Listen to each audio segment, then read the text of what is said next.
Excuse me, are you the help? The CEO's wife eyed me from head to toe as if I were something unpleasant stuck to her expensive heel. Servers should use the side entrance.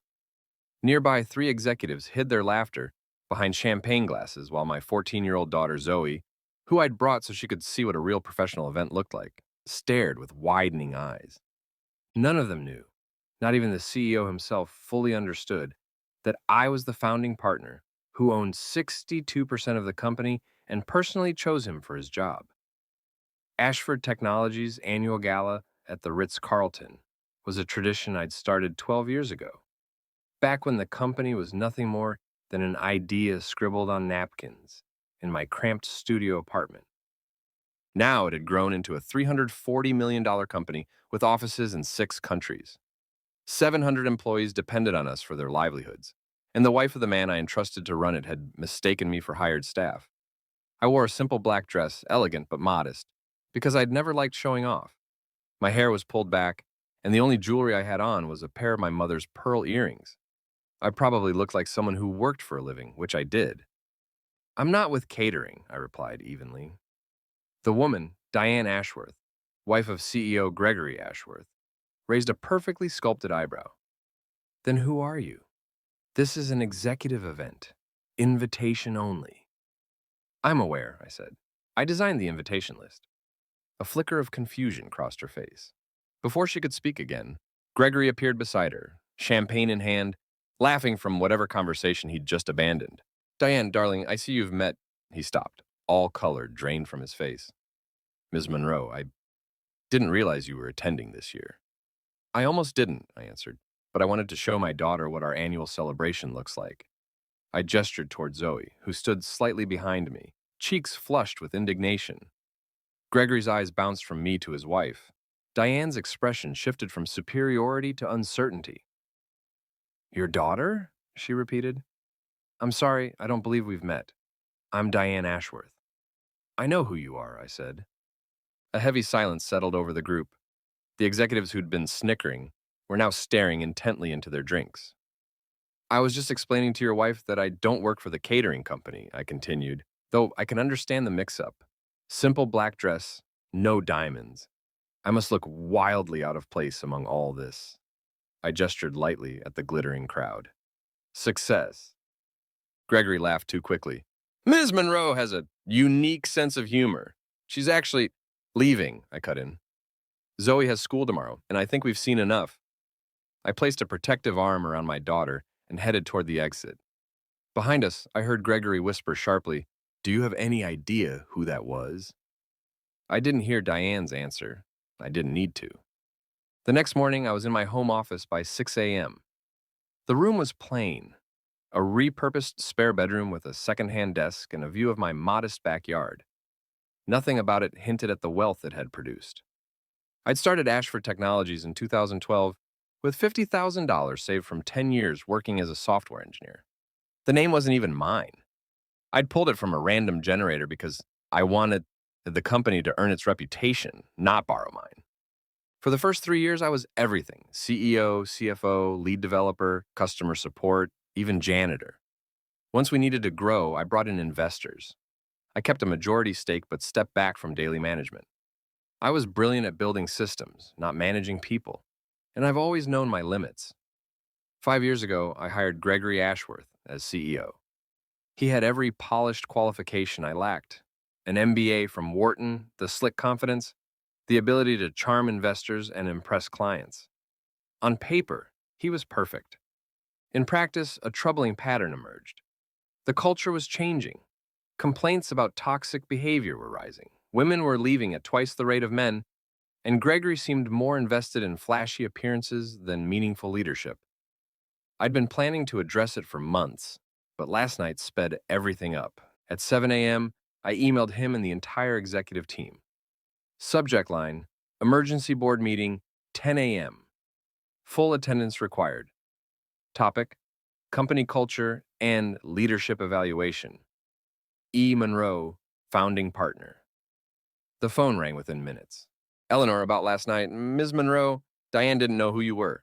It was an honest mistake. Was it? I asked. She looked at me and immediately assumed I didn't belong. That tells me something about the culture we've allowed. She's not an employee, he argued. She's my wife.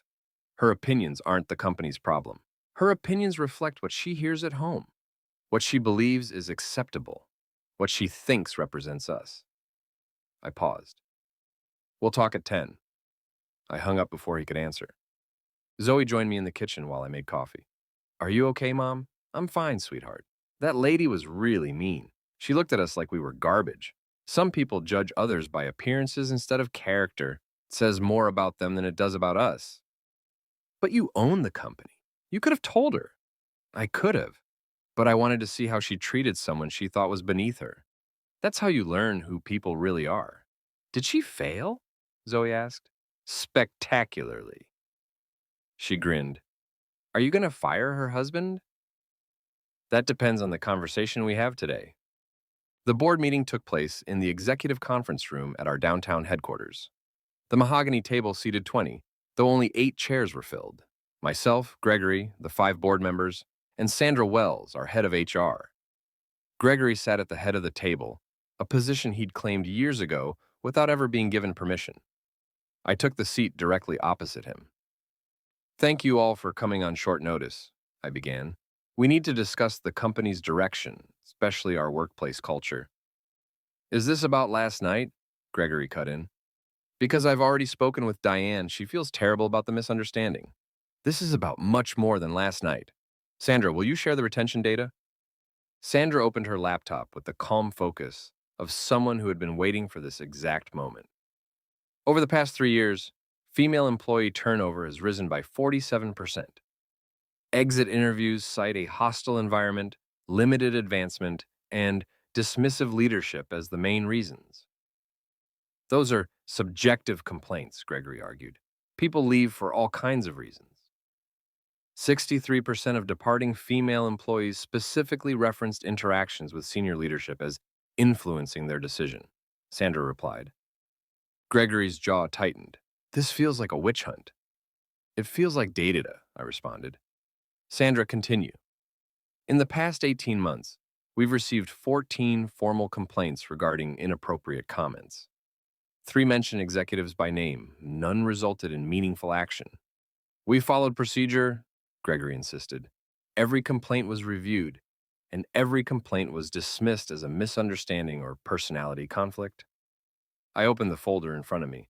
I've reviewed the investigation files. The pattern is unmistakable. The other board members shifted uncomfortably. They were used to collecting fees and approving quarterly reports. Real accountability was inconvenient. I've spent 12 years building this company, I said. I stayed out of the spotlight because I believed operational expertise mattered more than my presence. But I've realized that absence has consequences. When leadership faces no repercussions for dismissive behavior, that behavior becomes the norm. What exactly are you proposing? Asked Harold, the longest-serving board member. A full culture audit conducted by an external firm, mandatory training for all executives on inclusive leadership, and a restructuring of our complaint process to ensure independent investigation. That could take months, Gregory protested, and cost a fortune. We made $47 million in profit last year. We can afford to invest in our people. This is overreach, Eleanor. You're a silent partner. Governance falls to the board. I'm the CEO. I'm the majority owner. I founded this company, and I've been silent long enough. The room fell still. There's something else, I continued. Last night, your wife looked at me, the person who built everything you benefit from, and assumed I was the help. And when I told her I wasn't, she demanded to know who I was. She couldn't imagine that someone who looks like me could belong at an executive event. That's not fair. Diane isn't. Diane reflects what she's been taught to accept. She's watched you belittle women's contributions for years. She's heard you joke about diversity hires and political correctness. She has absorbed the message that some people belong here and others don't. Gregory's cheeks flushed. You're basing company policy on one comment from my wife at a party? I'm basing company policy on 3 years of data, 14 formal complaints, a 47% increase in female turnover, and the look on my 14-year-old daughter's face as she watched your wife humiliate me. That struck a nerve. Several board members exchanged uneasy looks. Zoe asked me this morning if I was going to fire you, I said. I told her it depends on this conversation. So, I'll ask you directly, Gregory. Are you willing to participate in meaningful culture change? To be held accountable for the environment you've created? To acknowledge that your leadership has caused harm? He sat in silence, thinking. And if I say no, then we begin discussing your severance package. The room held its breath. Finally, Gregory leaned back in his chair. What would this accountability look like? We spent the next 3 hours discussing it. By the end, we had a framework: external audit, executive coaching, revised complaint procedures, quarterly culture reports delivered directly to the board. Gregory would remain CEO on a probationary basis with measurable expectations he would be required to meet. He didn't like it, but he disliked the alternative more. As the meeting wrapped up and people drifted toward the door, Sandra gently touched my arm. Thank you, she said softly. I've been documenting these problems for 2 years. No one would listen. I should have listened sooner. You're listening now, she replied. That matters. That evening, I took Zoe out for pizza, her pick after a long, emotional week. Did you fire him? She asked as she folded her slice in half. Not yet. He's going to try to improve. Do you think he actually will? I think people can change when there are consequences for refusing to change. We'll find out. That lady called you the help, Zoe said. Like serving food is something to be ashamed of. There's nothing wrong with honest work, I told her. Your grandmother was a housekeeper for 30 years. She raised me alone, sent me to college, and taught me what integrity looks like. So why did it still hurt? Zoe asked. I thought about it before answering.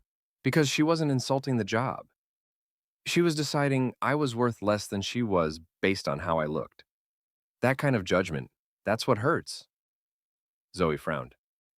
You're worth more than all of them put together. Maybe not, I said, but I've worked hard to build something that matters. And I won't let anyone make me feel small because of it. Even people in fancy dresses with mean faces? She teased. I laughed, especially them. 6 months later, the culture audit was complete. The numbers were improving. Gregory was reluctantly putting new systems into place. And according to reliable whispers, Diane had become noticeably more cautious about how she spoke to strangers during company events. At the next annual gala, I wore the same simple black dress. This time, Zoe wore a matching one. It was her idea. When Diane Ashworth spotted us from across the room, she paused, then walked over. Ms. Monroe, I owe you an apology. You do? I'm sorry for how I spoke to you last year. It was unacceptable.